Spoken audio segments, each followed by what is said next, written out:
Hello, I'm Emma-Louise Coffey and you're welcome to the Dairy Edge, the Teagasc Dairy podcast.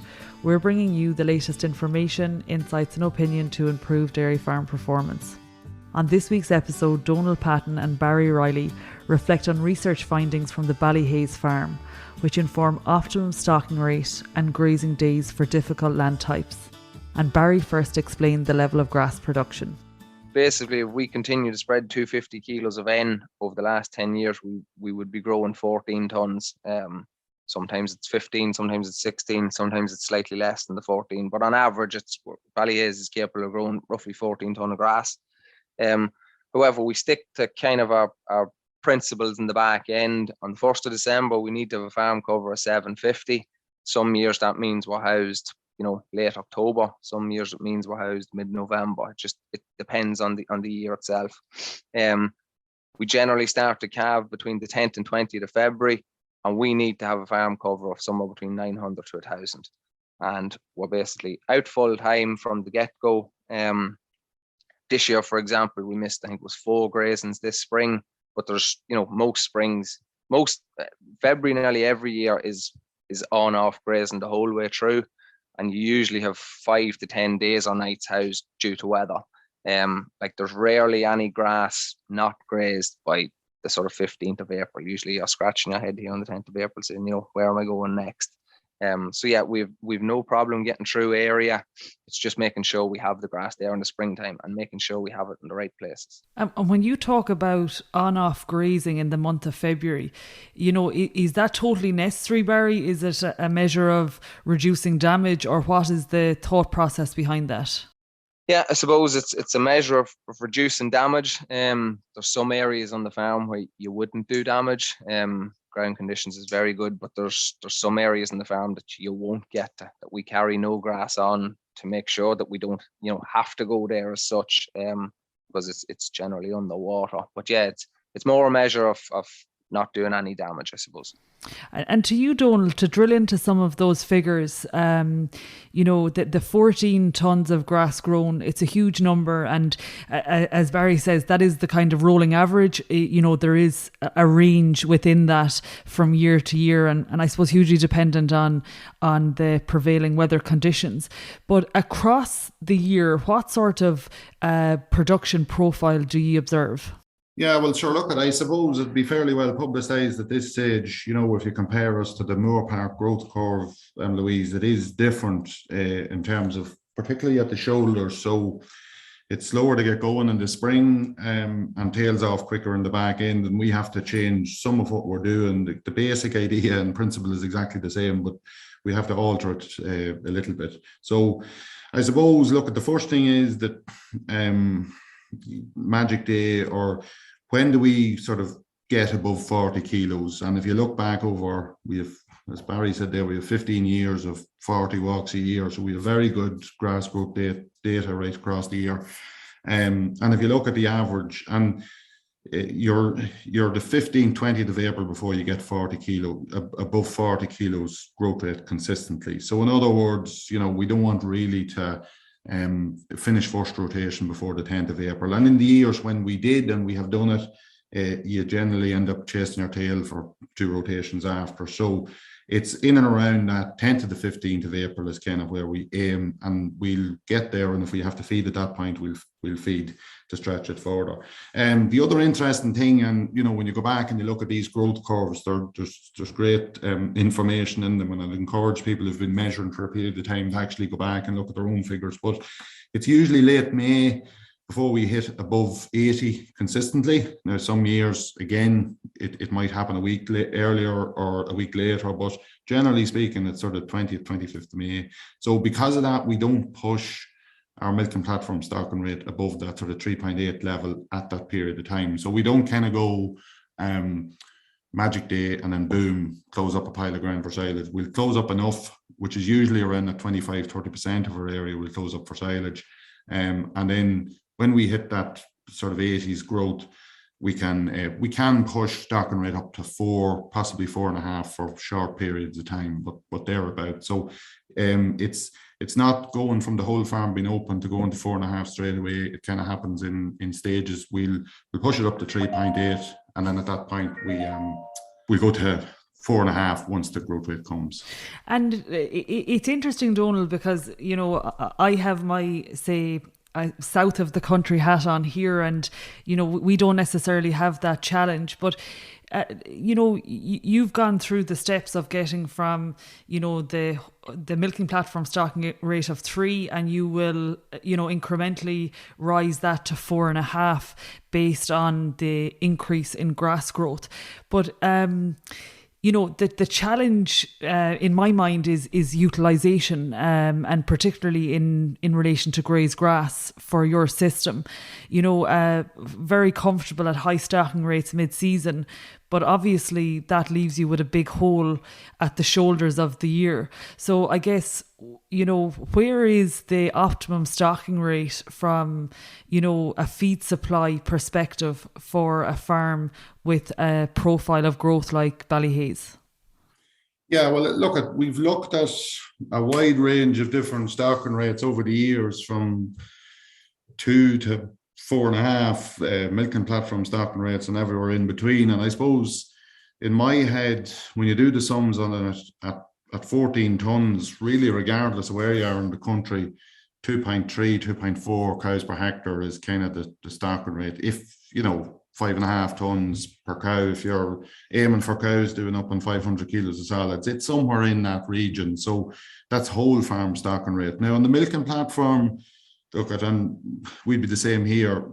3 cows to the hectare is comfortable. Now you're going to need outside land to support that, but 3 cows to the hectare is comfortable.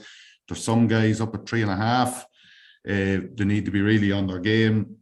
Above 3.5, no matter what you do, is a more difficult system to manage. And once you push up to 4 cows on the milking platform, it's a whole different ball game altogether. So I would sort of say for us here, that's where we're aiming. 2.3 whole farm.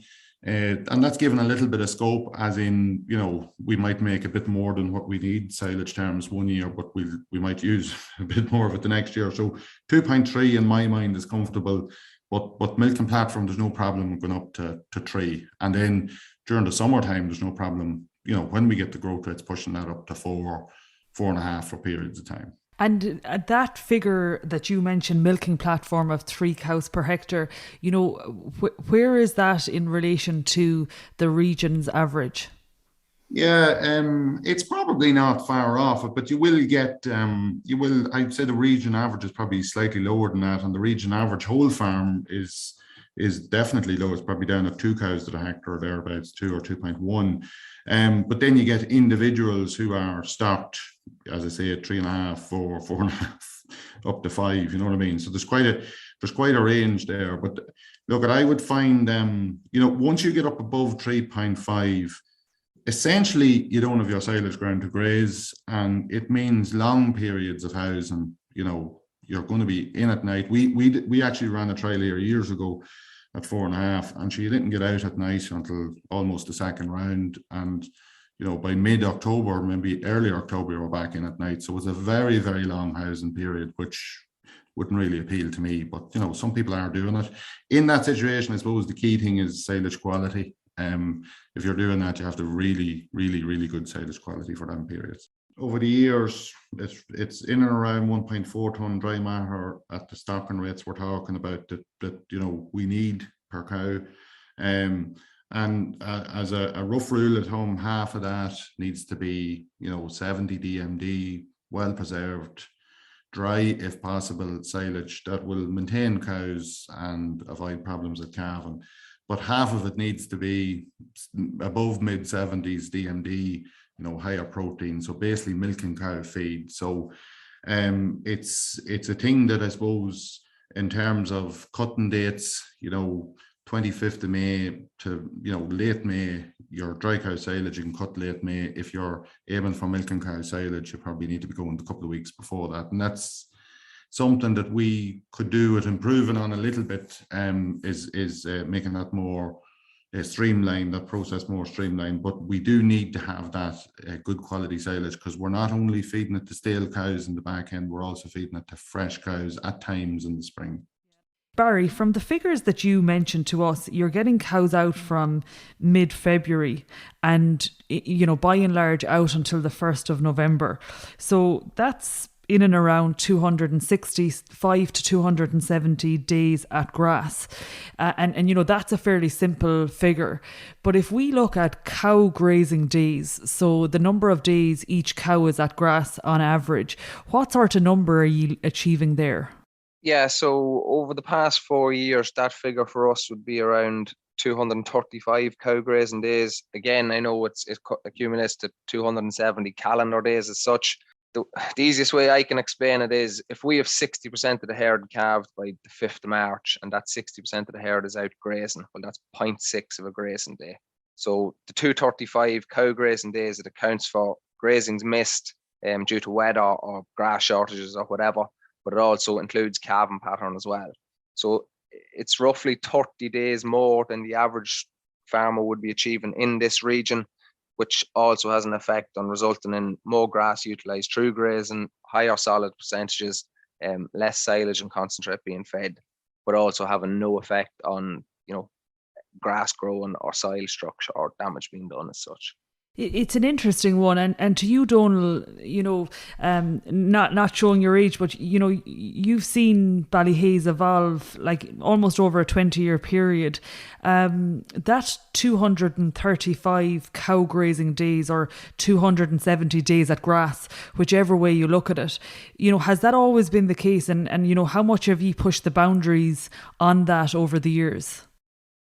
Yeah, well, look, I suppose we would have been from fairly early on, we were trying to push that. And it's an interesting one, when you look at it calendar days wise, it's 270 days. But when you, as Barry said, account for days missed and calving pattern, it's 235. But in any case, it's a good long grazing season. We actually did a 4-year trial looking at that in and of itself from 2017 to 2020.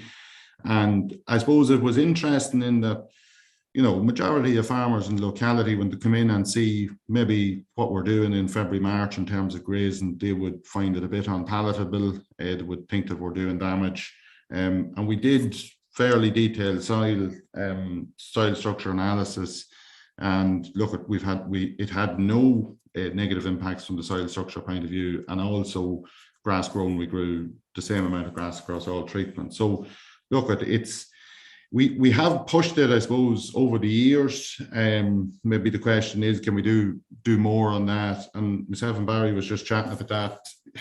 Probably the focus over the next number of years is to make it easier to do it. So if you look at the difference between ourselves and the average of the region, it's 30 days, as Barry said.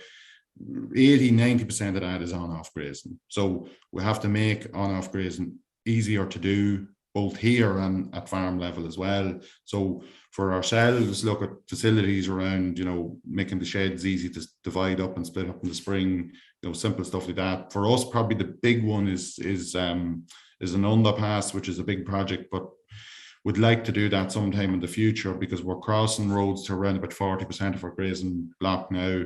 And crossing roads, particularly on-off grazing at night or in the evening times, we do milk early in the evenings, but the lads could be bringing cows in at 8, 8:30 in the evening.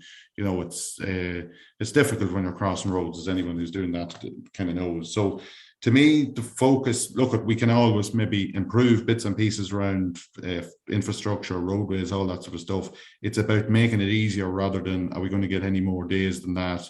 The limitation on getting more days is really growing the grass, Emma-Louise, which is probably driven predominantly by the soil type or the soil temperature. So I would see it, it's making it easier rather than we're probably not going to get that many more days than that. It's an interesting comment about the perception of a farmer who's coming in to look at the grazing in Ballyhaise in the months of February and March when they're not necessarily used to it. And we actually, it's interesting, I recall a conversation we had, I would say back in 2019, with a farmer who's not a million miles away from ye in Roscommon, Ed Payne. And he said it's hard work for him, but not for the cows. It's, he has to go and put up the fence, even if it's raining. But the cows actually take no notice, and it is the environment they want to be in as opposed to be indoors. Talk actually through the indoor piece, Donal. Say if cows are on-off grazing or they're milking while indoors, how many days would that account for in the year? Yeah, well, sure. Look at the. I suppose when you look at the housing part of it, we're grazing focused, we're grass focused. We want to get as much as we can out of grass, but at the same time, there's the period of time from mid-October to mid-April. At any point in that time, we could need accommodations and sheds. So, as I kind of explain it to people, there's 4 months of that where cows are in full time on, predominantly dry cows, but milking cows toward the back end in full time on silage and meal. And then there's sort of a month and a half, 2 months where, okay, we're getting to grass, we're getting to grazed grass, but we need a cubicle and we need slurry storage. We may not need the feed barrier, but we need the cubicle and slurry storage. So it's almost half the year that we need facilities. So look, it doesn't have to be fancy, but we need to have, a cubicle per cow, and we need to have sufficient slurry storage, because as Barry said, look, over the years from mid-February when we turn cows out milking, to usually it could be the 10th, it could be the 20th of March, the cows are actually come back to cubicles to lie down most nights and some of the days. So, when you count that up, and then probably it can happen as well in September, it could happen in October, and it can happen in November where you'll be on off grazing for periods. It's not in the autumn time, it may happen for 3 or 4 days and then you're back going again. But definitely in the spring, it's pretty much every night they're coming back in after the 3 hours. And like Barry made the point earlier on, we have parts of the farm that's actually quite good land. We have more difficult parts. We kind of find that when you're set up in the routine of bringing them in at night, particularly in that early spring, it's actually easier to keep it going at night. If the conditions are good during the day, yes, we can leave them out and you can make that call when you're there, but it's actually easier to just bring them in at night, generally speaking, because if you get a wet night, it can be a mess in the morning. So we do need, it doesn't have to be fancy facilities, but we need the cubicle, we need the slurry storage, and we need the feed space for that period of time. Yeah, it's an interesting one, because I do think, we think about the dry period and we say, cows are in while they're dry. But in reality now, we are pushing calving rates and in some cases pushing stocking rate, and we are supplementing in the spring and the autumn, or we are simply engaging in on-off grazing. And as you say, the cow needs a bed for the night on a cubicle and the slurry storage. So it's probably something for us to reflect on based on the conversation we've had. It's not limited to the region that you're operating in Ballyhaise. It is across the country, and the key things you mentioned there, I suppose within the farmyard, are cubicles, slurry storage, and in some incidents the feed barrier. Thank you, Barry. Thank you, Donal. Thank you. That's it for this week's episode of the Dairy Edge podcast, and my thanks to Barry Reilly and Donal Patton for joining me on this week's show. Don't forget to rate, review and subscribe to the podcast. You can listen on Apple and Google Podcasts as well as Spotify. And for more information, go to the Teagasc website at teagasc.ie. I'm Emma-Louise Coffey, and join me next time for your Dairy Edge.